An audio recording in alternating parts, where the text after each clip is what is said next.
Bonjour, bonjour. Alors aujourd'hui, je vais rebondir sur une phrase que j'entends régulièrement de la part des patrons de clubs de fitness qui me disent souvent: «Oh Nadège, les prospectus, ça sert à rien du tout, ça coûte cher, ça rapporte rien. Moi, j'ai dépensé des milliers d'euros, j'ai mis 30 000 prospectus l'année dernière, j'ai eu 4 contacts. Mais ça sert à rien, ça coûte trop cher.» Alors moi, ma réponse, je suis moins affirmative que eux sur ce point de vue que les prospectus en boîte aux lettres, ça sert à rien. Pourquoi? Parce que tout d'abord, quelqu'un qui reçoit un prospectus en boîte aux lettres, il a, on va dire, allez, deux choix. Le premier choix, ça l'intéresse pas, il prend le prospectus, il le jette.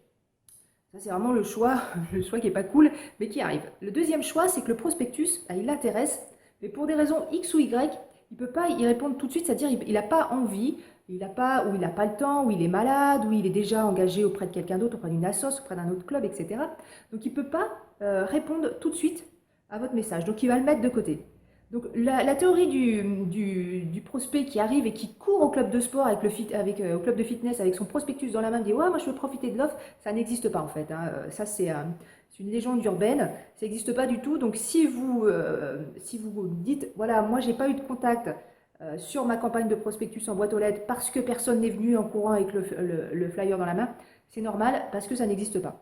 En fait, moi j'ai remarqué, par contre, dans tous les sites internet des clubs qu'on suivait, que lorsqu'il y a une campagne de prospectus, eh ben, à ce moment-là, les statistiques ils s'envolent. C'est-à-dire que les statistiques sont au moins multipliées par un ou deux, par deux en tout cas, pas par un, sont multipliées par deux, par trois, ça dépend à combien on part, mais les statistiques s'envolent, c'est-à-dire qu'il y a un impact, il n'y a pas de coïncidence. On ne peut pas dire, voilà, moi j'ai mes statistiques qui ont été multipliées par deux comme ça. Non, l'impact est vraiment réel des prospectus sur votre communication. Mais par contre, ce qu'on a remarqué nouvellement, grâce à notamment aux nouveaux médias, aux tablettes et aux téléphones, c'est des nouveaux comportements des consommateurs. C'est des recherches qui ont été faites par le marketing, des études de marketing qui prouvent qu'un consommateur maintenant, comme il est connecté H24, le soir en regardant la télé, le matin dans les transports, entre midi et deux, il est connecté, il a accès à l'information tout le temps. Ce qui fait que eh ben, quand il veut des infos, il les a en permanence sur le nez. Et quand il reçoit vos flyers, eh ben, après, il va regarder autre part. C'est-à-dire que, en fait, ce que j'essaye de vous dire, c'est que quand un consommateur est intéressé par un produit, il ne se contente plus de juste prendre le média sur lequel il l'a vu, ou d'aller directement dans le club ou de téléphoner. Il va vérifier qui vous êtes, il va prendre les informations qui sont à sa disposition sur Internet notamment. Donc c'est soit votre site Internet, soit les réseaux sociaux, soit des forums, soit des blogs, etc., sur lesquels vous vous trouvez. Et il va prendre des infos comme ça sur vous, et il va pouvoir ainsi se faire sa propre opinion. Donc déjà, si après il vous appelle ou il vous contacte, c'est qu'il vous connaît déjà. Donc ça, c'est un critère notamment commercial à savoir, c'est qu'il vous connaît. Mais ensuite, il faut vraiment regarder donc, sur les statistiques de ces médias-là, donc une fois les statistiques de votre site, les statistiques des blogs, les statistiques de Facebook, pour voir s'il y a des changements pendant ces campagnes. Et c'est qu'à ce moment-là que vous pourrez dire que vos campagnes de prospectus, elles marchent ou elles ne marchent pas.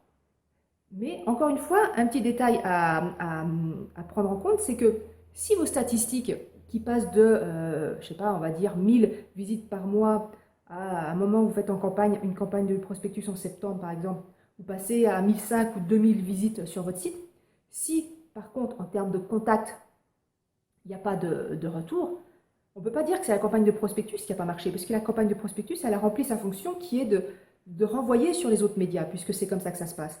Mais le média principal qui va être l'entonnoir, qui va être le réceptacle de tous vos contacts, c'est le site internet. C'est pour ça que moi j'insiste énormément pour avoir un site internet hyper performant.